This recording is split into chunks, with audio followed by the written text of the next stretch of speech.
টাকা থাকলে আপনি খানায়ে কাবায় যাবেন, পয়সাওয়ালা হলে আপনি খানায়ে কাবায় যেতে পারবেন, এটা কখনো সম্ভব নয়। এটা উপরওয়ালা থেকে ডাক আসতে হবে, এটা নবীন মদিনাওয়ালা রওজা থেকে আপনাকে ডাকতে হবে, তাহলে আপনি যেতে পারবেন।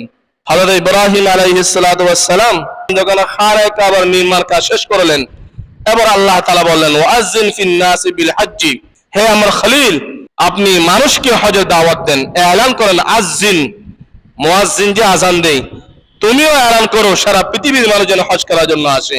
ইব্রাহিম আলাইহিস সালাতু ওয়াস সালাম বললেন, ইয়া জনমানবহীন এই মরুভূমিতে আমি যখন আওয়াজ দিব কে শুনবে আমার কথা?